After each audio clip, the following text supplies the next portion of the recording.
तो जैसा कि हमने पिछले एपिसोड में देखा था कि शियाओ ने किंग फेंग को जी आओ जू का दिया टोकन दे दिया था, जिससे कि उसे आसानी से प्रवेश मिल गया। शियाओ ने ब्यूटी एंड पवेलियन के पहले रूम गठन के पहले स्तर को पार कर लिया था, जहाँ से उसे एक हड्डी का खजाना मिला, और जब वो दूसरे स्तर पर पहुंचा तो उसे एक और टोकन मिला था। मगर तभी उसके ऊपर एक मगरमच्छ जैसा दिखने वाला मॉन्स्टर हमला कर देता है, और साथ ही उस स्टोन के लिए एक लड़के ने भी शियाओ पर हमला किया। तभी इसी बीच वहाँ पर एक बड़ा सा पैंथर आ जाता है, जिसे देखते ही वो लड़का डरकर भाग गया, और साथ ही पैंथर से डरकर वो मगरमच्छ मॉन्स्टर भी भाग जाता है, जिसके थोड़ी देर बाद पैंथर भी वहाँ से अपनी गुफा में चला जाता है। शियाओ भी पैंथर के पीछे पीछे उसकी गुफा के पास आ जाता है, जहाँ पर उसे एक काले रंग का गुलाब दिखाई देता है, जिसे शियाओ से खाने के बारे में सोचता है और माओकियो के साथ पैंथर से छिपते हुए उस गुलाब को खाने चला जाता है। लेकिन तभी वो पैंथर शियाओ को देख लेता है, जिससे डरकर शियाओ भी वहाँ से भाग लेता है। और तभी शियाओ को याद आता है कि पैंथर से मगरमच्छ डरकर भाग गया था, मगर पैंथर ने मेरे ऊपर हमला नहीं किया। इसका मतलब ये है कि वो सिर्फ काले गुलाब की ही रखवाली नहीं कर रहा है, बल्कि अभी भी दूसरे युद्ध के मैदान की व्यवस्था बनाए हुए है। और खुशी से माओकियो को ऊपर उछालता है और सोचता है कि काले गुलाब को पाने के लिए उस पैंथर का ध्यान भटकाना होगा। तभी शियाओ को एक विशालकाय पक्षी उड़ता दिखाई देता है,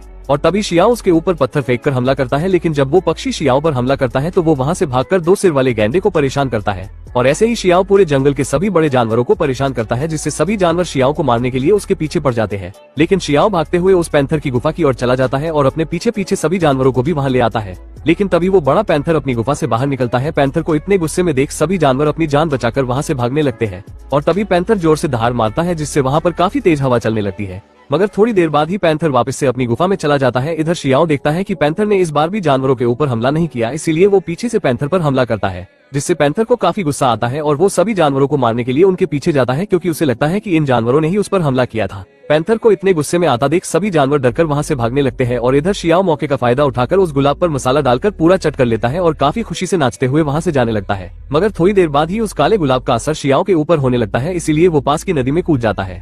दूसरी तरफ पैंथर देखता है कि उसके काले गुलाब को किसी ने खा लिया है, जिसकी वजह से वो काफी गुस्सा होता है। और इधर शियाओ पानी के अंदर माओकियो के साथ ध्यान लगाकर स्वर्गीय पद के छठे स्तर को भी पार कर लेता है। वहीं जियो तियान नाम का एक लड़का जो मुहाव नाम के दूसरे लड़के को मारकर उससे वो स्टोन छीन लेता है और कहता है कि मैं क्या कर सकता हूँ, यहाँ का नियम ही ऐसा है। तभी वहाँ पर शियाओ आता है और जियो तियान के सर पर मारकर उसे बेहोश कर देता है, जिसके बाद वो उससे स्टोन लेकर जो मुहाव को उसका स्टोन वापस कर देता है और बाकी बचे स्टोन को अपने पास रख लेता है, जिससे जो शियाओ का धन्यवाद करता है। जिस पर शियाओ कहता है कि तुम मुझे हाओ तियान बुलाओ, जिसके बाद शियाओ उससे कहता है कि हम यहाँ ज्यादा देर नहीं रुक सकते।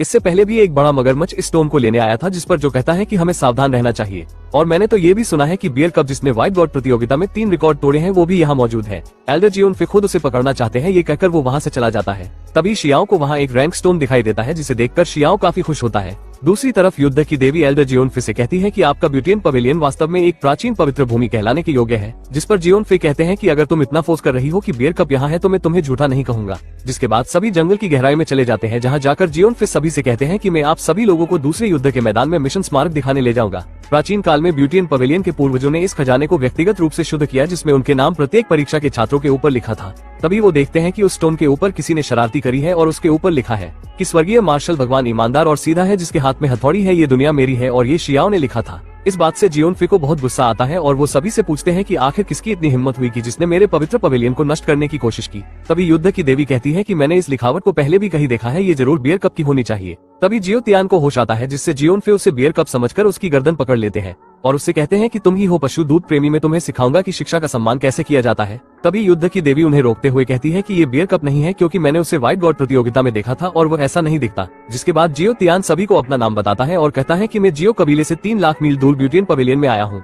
मैं बियर कप नहीं हूँ, और मन में सोचता है कि जिसने मेरे ऊपर हमला किया वही बियर कप होगा। तभी वहाँ एक लड़का दौड़कर जियोनफे के पास आता है और उनके कान में कहता है कि काला गुलाब किसी ने चुरा लिया है। ये सुनकर जियोनफे काफी घबरा जाते हैं और कहते हैं कि काला गुलाब तो पैंथर की सुरक्षा में है, वो कैसे चोरी हो सकता है, जरूर इसके पीछे बियर कप का ही हाथ होगा। और वो सभी को बियर कप को ढूंढने के लिए कहते हैं। जिसके बाद जियोनफे सभी बच्चों को बताते हैं कि एक पूर्वज एक तलवार पर लटके हुए हैं, आत्म बलिदान के साथ मेरा ब्यूटी एंड पवेलियन सबसे पहले पूर्वजों का सम्मान करना सिखाता है।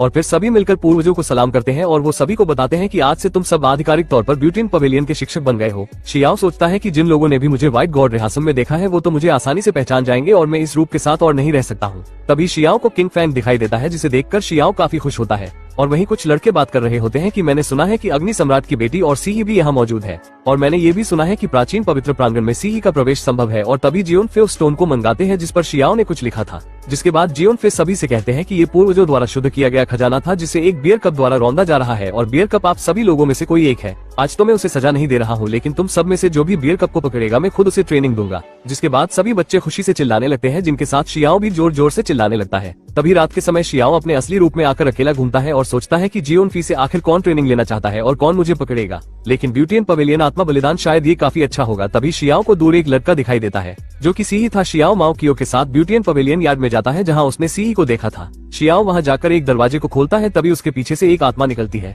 लेकिन शियाओ गेट खोलकर अंदर चला जाता है और सोचता है कि आखिर हम कहाँ हैं। तभी शियाओ को एक शील्ड दिखाई देती है और इसी के साथ ये एपिसोड यही खत्म हो जाता है। दोस्तों, अगर यहाँ तक आ ही गए हो तो वीडियो को एक लाइक जरूर करें और भी ऐसी ही मजेदार वीडियो देखने के लिए चैनल को भी जरूर सब्सक्राइब करें। हम मिलेंगे आपसे बहुत ही जल्द अगली ऐसी ही धमाकेदार वीडियो में। तब तक के लिए गुड बाय।